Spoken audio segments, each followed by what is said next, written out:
So, Urs, what is your experience has been in Germany at this time? My experience is we have no concerts from the 1st of November now till January the 10th. I'm afraid it's will go longer. Some theaters, some orchestras have some rehearsals, but no performances, no shows, no concerts. This was also in between beginning of March and end of April. And from June to the end of October, we played concerts. I have a little orchestra, and also the theaters were opened. We played in June with a very small company, only 6 persons, without woodwinds, without brass, only strings. And when we played with a singer, we have a wall from plexiglass to cancel the aerosol stream. There is a big distance between the stage and the audition. It have to be 6 to 8 meters between all musicians. We play with a distance from 1.5 to 2 meters. In big orchestras, they play only also with not a lot of people, and you know, it is normal to play in the strings 2 persons per stand, and in this time we have to play only 1 person per stand, and the distance between the stands are 2 meters. And now, let me interrupt briefly. I would like you to briefly mention the different way that you said you were telling me there are about 130 that are in Germany that are full-time and that are paid, and that presently they would be paid half the salary, because you said you're on what you call Kurzarbeit or short work. yes, Could you yes, address that issue? yes, no, I have no concerts. I have I can do a little home office jobs to plan some programs, to organize some dates, but no concerts, no rehearsals. And so we have a program, our government have a program, it's called Kurzarbeit, in English, a short walk. That means there are some percent. Now we have 100% Kurzarbeit, 100% short walks. And so we get only 60% from our, was ist Gehalt, from our money. From your normal salary. Yes. That would apply to most of the 130 orchestras and all of them, the theater and the singers. And what about the sound technicians and the other employees, the other workers in the field? What do you mean with sound traditions? The people that hinter den Kulissen. Yes. Okay. Die anderen Arbeiter. Also, not all orchestras have 100% or 60% Kurzarbeit. I have a friend in Hanover, in States Opera. I have a friend in Erfurt, Opera Erfurt. They have to do and it's different between the states. In Thuringia and Niedersaxonia.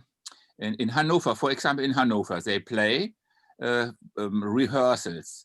They have more rehearsals as like normal, and they get normal money. And I know, I have a friend in the Radio Symphony Orchestra, NDR, North Germany Radio. The member of this orchestra get a normal sale.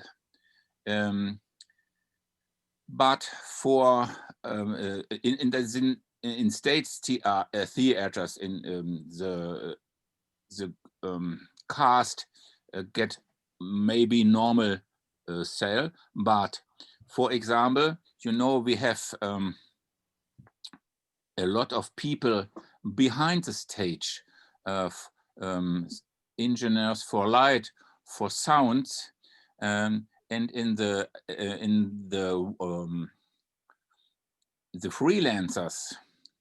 freelancers in this part of work, they got no money, nothing,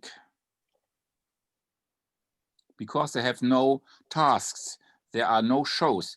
It's really at this moment we have really no shows, only some in the TV. Not a lot, no, only TV or shows. Okay. No? But in the normal musician. Yeah, that is. Yes. And then Kyle, you also, of course, did only video concert and online. Would you maybe address those issues a little bit as well? Yeah. As far as the other staff, I do notice one thing that that Urs said, and that had to do with brass versus string players, but that's a different issue. Perhaps we'll talk about that later. Yeah. Go ahead, Kyle. Yeah, we have been very fortunate in the Midwest states. I'm in Topeka, and then I also conduct in Springfield, Missouri, and we happen to be two states that were not hard hit in the beginning of the pandemic. Of course, now things are pretty terrible. But in the United States, most of the orchestras on the coasts have not been able to play at all. But we have been fortunate. So we have actually done our fall seasons in both Topeka and in Springfield. But they've been, we've gradually have rolled out the orchestra. So we started very small, as Urs-Michael was talking about, with very limited wind players, large spacing, violins on a single stand versus with stand partners. And actually, I would just mention that playing with a distanced orchestra, and everybody wears masks, is very, very difficult. And there are a lot of technical reasons for that. But one of the big reasons is that, when you have two violins on a stand, one's playing here, the other, the distance between the violins is about 2 feet or less than a meter. And the decibel drop off there is about 6 decibels between instruments. And as soon as we space out, we're at 6 foot spacing, 2 meter spacing. That decibel drop off is 24 decibels between players. And so just the process of listening to one another has become so much more difficult. I mean, we've had to relearn how to play. Imagine a basketball team that suddenly finds themselves on a court that is 4 times as wide, playing with a ball that's a different size. I mean, they would have to readjust, and the net is 8 feet taller. All of their shots, all of their passes, everything would feel off to them. And that's very much what it's like for us in an orchestra. So we've been accommodating that. So we have rolled out, we started with 24 players, and then the next concert, we moved up to a classical orchestra, added a few winds. And then in the next concert, we moved up to a slightly larger orchestra and added some low brass. And but as we do that, the spacing has to get wider and wider. So the distance from the front of the orchestra to the back gets very far. And so it's a challenge. What we have, we have to divide our challenges into what happens on stage with the orchestra and then what happens with the audience in the hall. And so we have a lot of safety protocols put into place to protect the orchestra, playing with masks and limiting the rehearsal time and the spacing and so forth. With the audience, we're largely at the mercy of what the health department regulations are. And so, for instance, we are running at a quarter capacity in the hall as far as audience. And then on our last concert, so our first 3 concerts, we were able to do that. And then our last concert, we could have put a small number of people in the audience, but so small as to make us feel that the best course of action would be to do a live streamed performance. So, on Saturday night or Wednesday night, when we would normally have our concert, the orchestra is there on stage, but there's nobody in the audience live, but we have cameras. And so we played a live concert to an empty hall. And then we had about 700 people watching live on the stream as it was going on, which is a pretty respectable number of people to be watching.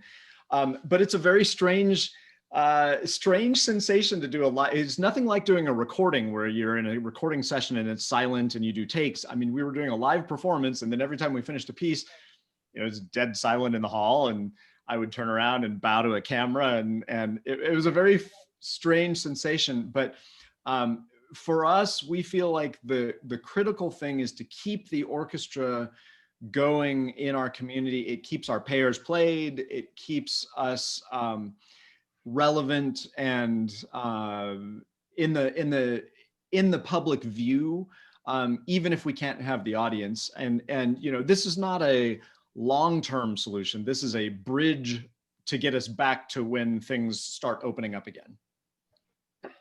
Kyle, I have a question. Yes. If you have played the concerts some weeks ago with audition, you have played with break or without breaks? Well, that is a good question. I've done it both ways.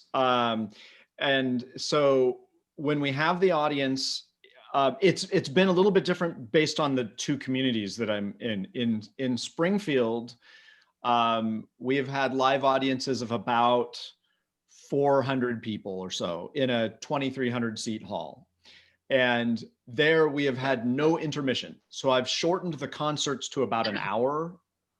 And so we just play straight through, and then we leave. And the reason for that is that particular hall is a difficult hall for people to go in and out. And so the pinch points, as it were, the danger points is where you funnel people through exit doors. Now it's frozen. And are you still seeing me here? John, are you still seeing me? Yes, Yeah, okay. I'm with you. In Topeka, the way the hall is set up, we have many more opportunities for egress. And so in Topeka, we actually have had an intermission because we did a piano concerto and then a symphony. So we had to be able to move the piano off stage. And so we did take a short intermission, and we were able to do that safely. Excuse me, Kyle. I don't think, Urs-Michael, are you still on? It looks I didn't like see him. He stopped moving. So yeah, it looks like he may be frozen there. Yeah. And now he's gone. Okay. Yeah, we'll hope. Maybe he'll try to come back. Get back in. Yeah. Well, I read something very interesting just this morning. In New York City, they are going to approve, you have to apply for a permit, but they're going to approve performances in streets and alleys and open spaces in New York City. Limited people, still have to have spacing, but the idea is you can have some level of outdoor dining, but with performance going on. Now, all of that has been shut down. In fact, another thing I read the other day, for the artistic employment in New York City dropped between February and May, 63.8%. That's huge number of people that literally are out. They're just out. Yeah, So it's stunning. to And start bringing it back is significant. yes, and you know, with my It is. orchestras, my players are all freelance musicians in the sense that they are Right. not salaried players. So if we don't have a concert, they don't get paid. Yes. And so that's part of why it's important for us to be working. I mean, to continue to perform, because otherwise they don't get paid. And you know, it's important, I think, for me to say this, which is we take the pandemic very, very seriously, and we, you know, we are not at all cavalier in our attitude toward safety. I understand that there are definitely dangers and risks to gathering in public places, but the procedures and processes we've put into place are designed to mitigate those risks to a level that they are minimal and acceptable. And so, you know, I feel very good about what we do with the orchestra. I mean, we have, you know, 12-page document of protocols of exactly how we're dealing with things. And, you know, I have now done, between my two orchestras, you know, I've done 15 concerts and more performances, and we have not had any problems. So I feel very safe with our protocols. As far as the audience goes, also, you know, in Topeka, we moved from White Concert Hall to the Performing Arts Center. So we went from an 1,100 seat hall to a 2,300, 2,200 seat hall. And, you know, when we're in Topeka, we hope to fill the hall. So you have maybe 900 or 1,000 people.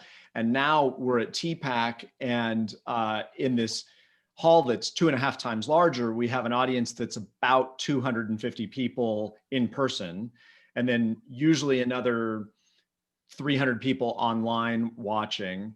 And so the ability to really space people out and allow for social distancing in a very large space makes me feel very secure about what we're doing. But we're absolutely not being cavalier about it or wanting to take enormous risks at all. Kyle, as you know, I attended a rehearsal last week of one of the concerts, and I noticed that the rule was an hour of play, and then they had to, the entire stage had to be cleared, and people were separated out in the larger spaces. So the protocols are there. That's very good. I know, and I would be curious, Urs-Michael, what kind of studies are happening in Germany. In the United States, the University of Colorado at Boulder and the University of Minnesota have done some really good scientific and scholarly studies about aerosolization and playing. And we have taken those recommendations and then put them into practice in a real world situation with our rehearsals and our performances. And one of the things that that we do is we actually, it's even less than an hour, Paul. We break on a 40-minute interval. So we will rehearse for 40 minutes and then we'll take a 15-minute break and we clear the stage entirely because you want the air to exchange on the stage. And then we bring people back and do another 40 minutes and then leave again and then come back and do another half an hour. So, you know, in our normal 2.5-hour rehearsal, we usually take one 15-minute break. So we get 2 hours and 15 minutes of rehearsing. Now we have to take the 2 breaks. So we really have lost an additional 15 minutes. I mean, we end up with about 2 hours of rehearsal time in a 2.5 hour cycle. And that's part of the reason that we do slightly shorter programs as well, because our rehearsal time is also reduced. Yeah. Well, at least both of you gentlemen are in a situation where you can do rehearsal and performance. Here in Topeka, our nationally acclaimed community theater, Topeka Civic Theater, just announced the other day, Kylie, you know this, they're closing for their entire 221 season. And of course, they lost 99% of the 2020 season, because once you're on stage, actors, actresses, you can't put up the plexiglass. You have to be able to move around. You have to be in character, the song, the dance, all tied together. my friends with the Alvin Ailey Theater in Kansas City, same kind of thing. I mean, they're trying to do some one-on-one performances, single dancer on stage at a time. But in truth, the difficulty because of the complexity required. So it's great. And this is one thing that my research in preparing the paper for tonight, I found, especially in the last couple of months, more and more articles being written about how people are finding a way to be creative, to still bring the performance to the people. And of course, Zoom, just like we're doing right now, is an excellent venue of choice for some people right now, especially presenting one-person performances. So all making great strides in a very difficult time to try to keep the performing arts going. Okay, thank you very much. I think we've spent our time and wanted to open the discussion to the rest of the membership. Kyle, thank you very much again. Urs-Michael, if you're still on, thank you.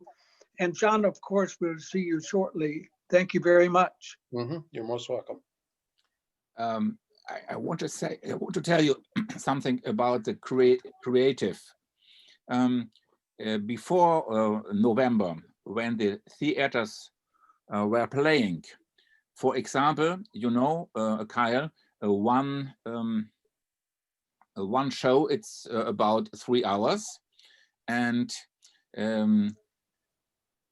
the director had to cut, for example, Verdi Don Carlos. It's a show with over 4 hours, and they cut it as for 1 hour. Oh my. For 1 hour. Yeah. For audition for not 640 for 150 people audition, and 1 hour Verdi Don Carlos, then a break, and then in around the 3 hours, then the next after breaks, the next 150 other people for the same show. Oh my. A normal type, and a lot of theaters have done this way before November.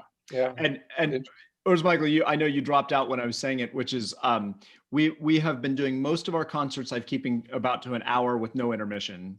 Yes. But in Topeka, where we have a very easy way for the audience to get in and out, we actually have done an intermission because we did a Beethoven piano concerto on a first half, and I needed to move the piano off the stage. So we did a short intermission and then, cleared the stage, moved the piano, then came back on and did the second half symphony. But yeah, I'm shortening all of my concerts. Everything that I've programmed, well, for one thing, I'm on the 5th version of my season plan. So I mean, each time I keep throwing it away and starting over. But then now, I mean, we're carrying out the plan, but it's, I'll say, look, we're not going to do the overture. We'll just do the concerto and the symphony, or the next concert. No soloist, so we're accommodating as we go. I see. Well, that applies to all of us, yes. Yes, that's right. We're figuring it out when everybody's figuring it out. Yeah. Yeah. Well, thank you all. It's good to talk to you. All right. Thank you very much. Thank you. Very nice. Very nice to meet you, Urs-Michael. Yeah. Thank you.